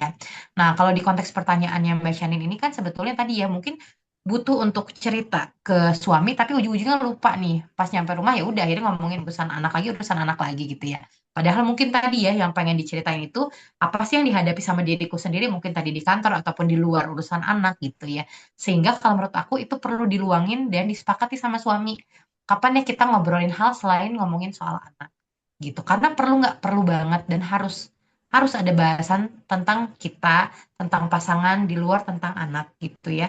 Karena balik lagi terlepas peran kita sebagai orang tua, sebagai ayah dan ibu, kita adalah diri kita sendiri. Kita adalah seorang pekerja tadi. Kita adalah seorang suami, seorang istri yang di mana part-part itu tuh harus disalurkan juga loh gitu dan sebetulnya ketika kita punya momen untuk menyalurkan itu dengan pasangan yakin deh sebetulnya tadi energinya jadi lebih terolah lagi karena mungkin beban-bebannya jadi punya tempat menampung oh pasangan memahami kita kita malah jadi akhirnya lebih kuat lagi gitu ya jadi kalau saranku sih sebetulnya eh, sepakati dan luangkan gitu ya. Tadi kalau ngomongin waktu khusus misalnya gitu ya, ritual of connection itu diluangkan aja waktu khusus. Yuk kita tiap Jumat malam yuk, karena misalkan Sabtu libur misalnya gitu ya, kalau pada libur Jumat malam yuk kita ngobrol gitu, kayak udah beres sih 1 minggu, luangin lah 30 menit misalnya gitu ya. Nah kalau aku, ini sedikit cerita pengalaman pribadi, kalau aku mungkin dari pas anak baik gitu ya, sama suami itu jadi aku punya kebutuhan cerita yang besar gitu ya, perempuan nih gitu Iya, ya. Suami tuh mau 2.000 dengerin kata. 20.000. betul. 20 ribu kata gitu ya. Nah, kalau suami itu karena ketiduran kalau aku cerita kan sebel ya kayak belum selesai nih gitu. Nah, akhirnya aku mencoba menyepakati win-win solutionnya aja. Oke, nanti malam kita ngobrol tapi aku tuh sambil mijitin dia. Jadi dia nggak akan tidur karena dia oke enak nih sok cerita apapun aku tampung kayak gitu. Nah, jadi disepakati aja dan dicari gitu ya momennya kapan nih gitu. Yang penting tadi kita butuh kok untuk menyalurkan itu dan harus diluangkan waktunya apalagi kalau kita tadi ya punya dunia lain di luar mungkin rumah gitu anak yang kita butuh bagi juga ke pasangan. Oke, jadi memang harus tahu prioritas itu ya Kak ya. Kalau memang itu penting kita harus meluangkan. Oke, oke teman-teman tadi saya juga udah share ya di kolom komentar. Kalau misalnya teman-teman ada yang membutuhkan e-sertifikat, silakan mengisi link presensi ya. Nanti sertifikat akan dikirimkan lewat grup atau lewat email. Oke, pertanyaan kedua nih ya dari Kak Fitriani Sajum. Kak izin tanya nih, kita sebagai istri sudah sangat maksimal mencoba untuk menjadi istri yang baik selayaknya sebelum memiliki anak. Kita pun udah mengutarakan ke suami kalau ada koneksi yang perlu kita bangun lagi sebagai suami istri. Tapi respon suami nggak sesuai yang kita harapkan. Malah cenderung membandingkan keadaan dia sebagai new date. Kita harus bagaimana ya, Kak? Kira-kira gimana nih? Hmm, Jadi dia sudah oke mengutarakan, oke oke oke. tapi respon suaminya kurang sesuai harapan. Iya iya iya. Oke oke oke. Nah, eh, berarti kan tadi ketika kita mengutarakan kan kita harapannya tadi ya mungkin oh divalidasi perasaan kita sama pasangan kita gitu ya. Terus mungkin jadinya akhirnya apa namanya dapat mungkin kayak solusi atau misalkan dukungan yang lain tapi ternyata oh tidak sesuai dengan ekspektasi kita gitu ya. Nah, apa yang bisa kita lakukan kalau misalkan tadi jadinya suami akhirnya menceritakan gitu ya, sisinya suami gitu ya, berarti kita pahamin dulu aja, ternyata dalam situasi ini sama-sama nih kita lagi struggling dengan si peran ini gitu ya, punya kesulitannya masing-masing gitu. Nah, menurut aku kita bisa coba validasi itu bareng gitu. Oh gitu, aku tadi cerita aku sulit ya, ternyata kamu juga itu ya yang kamu rasain. Berarti kita sama-sama punya tantangan kita sendiri ya sebagai orang tua baru. Nah, jadi validasi dulu aja bareng-bareng gitu ya. Harapannya suami bisa lebih mendengarkan. Lalu kita sampaikan secara jelas gitu ya. Aku tuh sebenarnya cerita ngomong gini tuh aku harapannya kamu bisa dengerin, misalnya kamu bisa memahami aku, kamu cukup bilang aja misalkan aku paham apa yang kamu rasain misalnya gitu ya. Lalu aku pengen kamu bantu kira-kira kalau gitu apa yang bisa kita coba untuk atur lagi ya supaya tadi gitu ya hal-hal yang kita lakukan ini ya sesuai dengan apa yang memang kita harapkan gitu. Jadi komunikasikan secara jelas aja sebetulnya aku ngomong ini tuh aku tuh pengennya kamu gimana sih gitu. Tapi sebelum masuk menyampaikan kebutuhan kita, kita boleh validasi dulu karena tadi jadinya dengan respon itu jadi menunjukkan ya sebetulnya suami juga punya kondisi tersendiri gitu. Karena balik lagi tadi ya perubahan peran, perubahan emosi, perubahan identitas itu kan terjadi pada dua-duanya. Dan itu valid ya terjadi gitu ketika pasangan kita juga merasakan gitu. Nah, atau misalkan ketika kita siap, apakah kita yang jadi tempat mendengarkan pasangan dulu gitu ya sebelum akhirnya berganti, tapi tetap kita sampaikan kebutuhan kita tuh apa sih sebetulnya ketika tadi kita ngomong ekspektasi kita apa, sampaikan aja nggak apa-apa boleh gitu. Oke, jadi kita juga harus menyampaikan memang ekspektasi kita jangan berharap pasangan tuh tahu ya, tahu apa yang kita Iya, betul. ekspektasikan. Oke, teman-teman, ini pertanyaan terakhir ya di sore hari ini karena juga waktunya sudah terbatas. Tapi jangan khawatir, nanti insya Allah untuk pertanyaan lain kita akan jawab di konten Hack After lainnya. Pertanyaan terakhir dari Kak Yulia Indah Hafiani. Kak, gimana caranya kita tahu kalau kita udah terlalu fokus menjadi ibu sampai nggak sadar melupakan peran sebagai istri? Dan kalau waktu untuk diri sendiri, anak, dan pasangan sama-sama terbatas, gimana ya cara nentuin prioritas yang sehat tanpa merasa bersalah? Nah, ini Oke, cara kita iya. agar tahu kita nih udah terlalu fokus jadi ibu gitu. Kira-kira Mm, taunya tuh dari mana? Dan tadi ya mungkin nentuin prioritas nih gimana biar tetap mm, ada dalam standar yang sehat. iya, iya. Oke, nah tadi mungkin kalau tanda gitu ya, bisa jadi tadi ada jadinya ada sesuatu hal yang biasanya ya gini ya, kalau kita ngelihat sesuatu sudah terlalu lebih gitu ya dan ada bagian lain yang dikorbankan, biasanya muncul ketidaknyamanan ya gitu. Nah, ketidaknyamanan itu bisa muncul kan dalam berbagai bentuk. Tadi mungkin kalau tadi sempat yang di pertanyaan yang awal itu kan ada misalkan tadi tanda-tanda kualitas hubungannya lagi menurun nih sama pasangan gitu ya. Jadi tadi ternyata apa rasa pedulinya berkurang satu sama lain nggak terlalu menghargai gitu ya. Nah, itu dalam konteks pasangan. Tapi misalkan dalam konteks diri sendiri juga bisa jadi kayak gitu. Aku ngerasa kok aku jadi kayak lebih ya tadi nggak kenal ya sama diriku sendiri. Aku kok ngerasa kayaknya tadinya yang aku suka kok aku jadi nggak ada yang aku suka ya sekarang. Karena kan kalau kita dalam kondisi normal dan kita juga tadi ya tetap mengisi peran kita sebagai diri kita sendiri atau sebagai istri gitu ya, maka kita akan tetap bisa merasakan hal-hal yang biasanya kita rasakan gitu. Nah, tapi tadi biasanya jadi ada perubahan gitu, ada ketidaknyamanan gitu ya. Atau kayak ngerasanya kayak aku ngerasa kesepian banget, itu juga bisa jadi tanda tadi gitu ya. Karena energinya banyak kita fokuskan terhadap tadi anak gitu. Untuk kitanya, untuk suami jadi berkurang kan. Jadi ngerasa nggak ada partner, nggak ada kayak kehidupan lain selain itu gitu. Nah, jadi perasaan kesepian itu gitu ya. Itu juga bisa dirasakan. Ya tadi perubahan fisik juga mungkin ya ngomongin tadi misalkan rasa lelah secara fisik, kualitas tidur gitu, itu juga bisa jadi tanda. Karena mungkin tadi kita terlalu mengerahkan energi untuk mengurus anak gitu ya, khususnya gitu. Jadi tidak memberikan waktu istirahat untuk kita gitu. Secara emosi tadi kadang jadi lebih hampa, lebih ngerasa kesepian gitu ya. Terus mungkin jadinya apa namanya hilang interest tadi misalkan terhadap hal yang kita suka gitu ya. Terus mungkin jarang punya waktu untuk keluar rumah gitu ya. Jadi secara sosial juga kita fokusnya adalah terhadap kita anak, kita anak, kita anak aja kayak gitu. Atau kalau kita mau cek gitu ya, coba lihat agenda kita. Misalkan kita jadi tracking ya gitu, activity kita, rutinitas kita Senin sampai Minggu aja seminggu ke depan misalnya. Senin aku ngapain aja aktivitasnya. Selasa apa, Rabu apa, Kamis apa sampai Minggu. Coba kita lihat, kita cek. Kita tandain mana buat anak, mana waktuku sendiri, mana waktu untuk pasangan. Lalu kita hitung yang mana yang lebih banyak gitu ya. Kalau ternyata misalnya waktu dengan anak itu betul semuanya untuk anak, mungkin untuk diri sendiri dan suami hanya ada satu aja misalnya gitu ya dalam seminggu itu kan, itu udah perbandingannya sangat jauh ya gitu.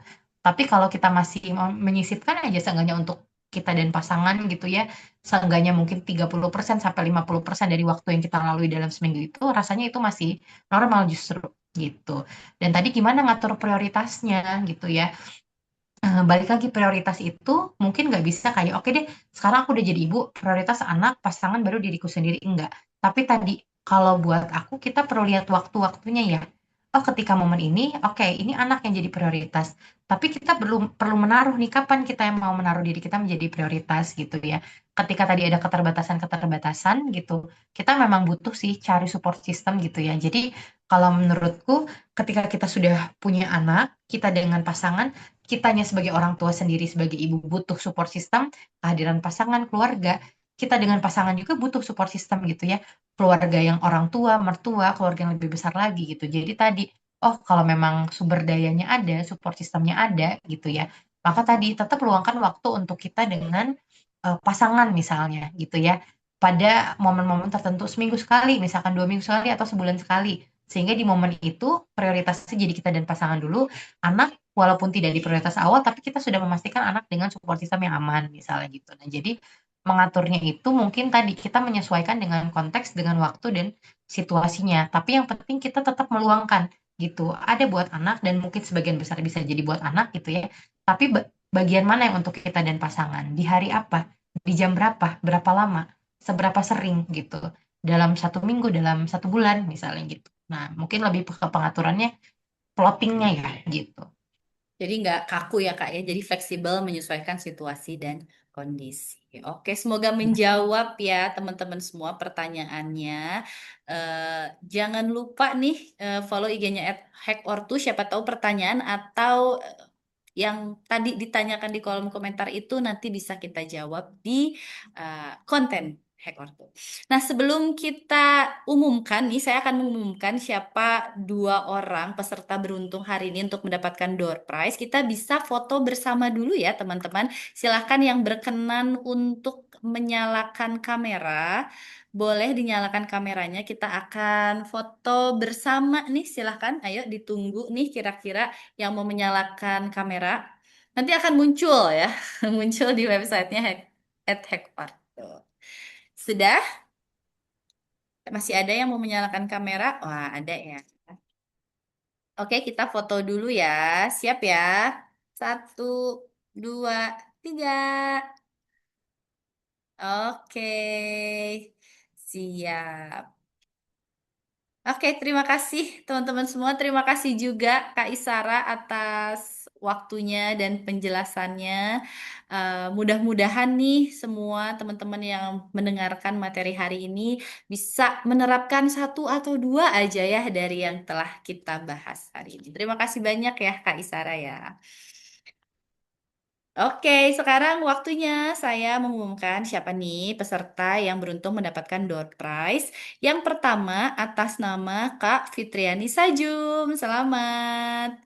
Dan yang kedua atas nama Kak Shanin. Ya, selamat ya buat teman-teman yang mendapatkan door prize dari Hack Ortu. Silahkan untuk klaim hadiahnya. Boleh DM IG-nya Hack Ortu untuk klaim hadiah ya. Ya ya Kak Fitriani sama-sama ya. Terima kasih. Oke, terima kasih banyak buat teman-teman. Terima kasih yang sudah meluangkan waktu, yang sudah aktif bertanya dan juga aktif berinteraksi di kelas. Jangan dulu left dari grup karena nanti saya juga akan bagikan materinya dan apa terutama recording kelasnya di situ. Oke, terima kasih banyak. Mohon maaf nih ya kalau misalnya selama kelas berlangsung masih banyak kekurangan dan kesalahan. Semoga teman-teman bisa bertemu lagi di Hack Orto kelas selanjutnya. Terima kasih. Wassalamualaikum warahmatullahi wabarakatuh. Terima kasih teman-teman semuanya. Terima kasih Kak Maula. Terima kasih.